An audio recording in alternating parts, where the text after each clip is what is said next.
ಬೆಂಗಳೂರು ಗ್ರಾಮಾಂತರ ಜಿಲ್ಲೆ ದೇವನಹಳ್ಳಿ ತಾಲೂಕಿನ ಬೆಂಗಳೂರು ಶಿಕ್ಷಕರ ಕ್ಷೇತ್ರದ ಚುನಾವಣೆ ತಾಲೂಕಿನಲ್ಲಿ 4 ಹೋಬಳಿಗಳಲ್ಲಿ ಮತಕೇಂದ್ರಗಳಲ್ಲಿ ಶಿಕ್ಷಕರು ಮತ ಚಲಾಯಿಸಿದರು. ಹಾಗೂ ಬೆಂಗಳೂರು ಶಿಕ್ಷಕರ ಕ್ಷೇತ್ರದ ಬಿಜೆಪಿ ಅಭ್ಯರ್ಥಿ ಪುಟ್ಟಣ್ಣ ದೇವನಹಳ್ಳಿ ಮಿನಿ ವಿಧಾನಸೌಧದ ಮತಕೇಂದ್ರದ ಬಳಿ ಭೇಟಿ ಮಾಡುತ್ತಾ ಮಾತನಾಡಿದ ಅವರು, ಈ ಚುನಾವಣೆಯಲ್ಲಿ ನಮ್ಮ ಪಕ್ಷ ಗೆಲ್ಲುತ್ತದೆ. ಎಲ್ಲಾ ಕಡೆ ಓಟು ಹೆಚ್ಚಿನ ಮತದಾನ ನಡೆಯುತ್ತಿದೆ. ಬೆಂಗಳೂರು ಶಿಕ್ಷಕರ ಕ್ಷೇತ್ರ ಚುನಾವಣೆಯಲ್ಲಿ ಹೆಚ್ಚಿನ ಅಂತರದ ಮತಗಳನ್ನು ಶಿಕ್ಷಕರು ನನಗೆ ಆಶೀರ್ವಾದ ಮಾಡಿದ್ದಾರೆ. ಬೆಂಗಳೂರು ಶಿಕ್ಷಕರ ಕ್ಷೇತ್ರದ ವ್ಯಾಪ್ತಿಗೆ ಬರುವ ಎಲ್ಲಾ ಮತಕೇಂದ್ರಗಳಿಗೆ ಭೇಟಿ ನೀಡಿ ದೇವನಹಳ್ಳಿ ಮತಕೇಂದ್ರಕ್ಕೆ ಬಂದಿದ್ದೇನೆ. ನನ್ನನ್ನು 4ನೇ ಬಾರಿಗೂ ಶಿಕ್ಷಕರು ಹೆಚ್ಚಿನ ಬಹುಮತದಿಂದ ನನ್ನನ್ನು ಆಯ್ಕೆ ಮಾಡುತ್ತಾರೆ ಎಂದರು. ಕೆಲ ಪಕ್ಷದ ನಾಯಕರು ಮುಖಂಡರುಗಳು ಗೆಲ್ಲಿಸಬೇಕು ಅಂತ ಬರುವುದಿಲ್ಲ, ಆದರೆ ಸೋಲಿಸಬೇಕು ಅಂತ ಬಂದಿದ್ದಾರೆ ಎಂದು ಆರೋಪಿಸಿದ್ದಾರೆ. ನಮ್ಮ ಪಕ್ಷ ಗೆಲ್ಲುತ್ತೆ. ಎಲ್ಲ ಕಡೆಯೂ ಕೂಡ ಓಟು ಚೆನ್ನಾಗಿ ನಡೀತಾ ಇದೆ. ಬೆಳಗ್ಗೆ ಮತಗಟ್ಟೆಲಿತ್ತು, ಮಧ್ಯಾಹ್ನ ಆದಮೇಲೆ ಪೂರ್ತಿ ತುಂಬ ಅತ್ಯುತ್ತಮವಾಗಿ ನಡೀತಾರೆ. ಹಾಗಾಗಿ ಈ ಒಂದು ಬೆಂಗಳೂರು ಶಿಕ್ಷಕರ ಚುನಾವಣೆಯಲ್ಲಿ ಗೆಲ್ಲುತ್ತೆ. ಎಷ್ಟು ಲೀಡ್ನ ಗೆಲ್ಲಬಹುದು? ಎಷ್ಟು ಅಂತಿದೆ? ಅಷ್ಟು ಅಂತಲ್ಲ, ಹೈಯೆಸ್ಟ್ ಲೀಡ್.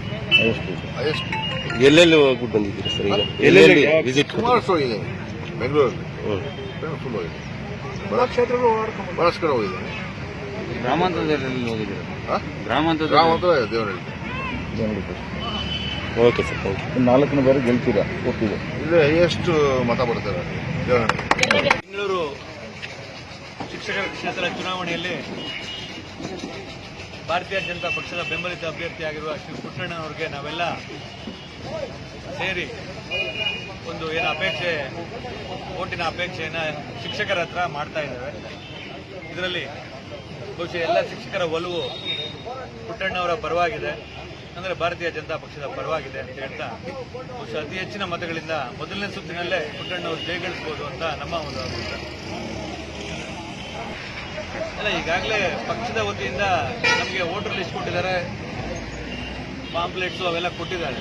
ನಾವು ಆ ವೋಟರ್ ಲಿಸ್ಟ್ ಪ್ರಕಾರ ಶಾಲೆಗಳು ಇಲ್ಲದೆ ಇರೋದ್ರಿಂದ ಬಹುಶಃ ಅವರ ಮನೆಗಳಿಗೆ ಹೋಗಿ ವೋಟನ್ನ ಅಪ್ರೋಚ್ ಮಾಡಿದ್ದೇವೆ.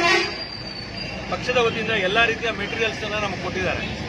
ಒಂದು ಸಿಸ್ಟಮ್ಯಾಟಿಕ್ ಆಗಿ ಯಾವ ರೀತಿ ಮಾಡಬೇಕು ಅನ್ನೋದ್ರ ಬಗ್ಗೆ ನಮಗೆಲ್ಲ ವ್ಯವಸ್ಥೆಗಳನ್ನ ಪಕ್ಷದ ವತಿಯಿಂದ ಮಾಡಿಕೊಟ್ಟಿದ್ದಾರೆ. ಹಂಗಾಗ್ಬಿಟ್ಟು ನಮ್ಮ ಹತ್ರ ಅವರ ವೋಟರ್ ಲಿಸ್ಟ್ ಇದೆ, ನೇಮ್ ಇದೆ, ಆ ಫೋನ್ ನಂಬರ್ ನಾವು ಕಲೆಕ್ಟ್ ಮಾಡಿಕೊಂಡು ಅವರನ್ನು ಅಪ್ರೋಚ್ ಮಾಡಿದ್ದೇವೆ. ನಮ್ಮ ವ್ಯವಸ್ಥೆ ನೋಡಿ ನಿಜವಾಗ್ಲೂ ಅವ್ರಿಗೂ ಹೆಚ್ಚಿನ ಒಂದು ಒಲವು, ಈ ರೀತಿಯ ಒಂದು ವ್ಯವಸ್ಥೆ ಎಲ್ಲ ಪಕ್ಷದಲ್ಲೂ ಇರಬೇಕು ಅಂತ ಅನ್ನುವ ಒಲವನ್ನು ಸಹ ಅವರು ಹೇಳ್ತಾ ಇದ್ದಾರೆ. ಯಾಕಂದ್ರೆ ನೀವೇ ನೋಡ್ಬೋದು, ನಮ್ಮ ವ್ಯವಸ್ಥೆಗಳು ವೋಟರ್ ಲಿಸ್ಟ್ ಆಲ್ಫಾಬೆಟಿಕಲ್ ಆರ್ಡರ್ ಇದೆ. ಎಲ್ಲ ವ್ಯವಸ್ಥೆಗಳನ್ನು ಸಹ ಪಕ್ಷದ ವತಿಯಿಂದ ಅಚ್ಚುಕಟ್ಟಾಗಿ ಮಾಡಿಕೊಟ್ಟಿದ್ದಾರೆ.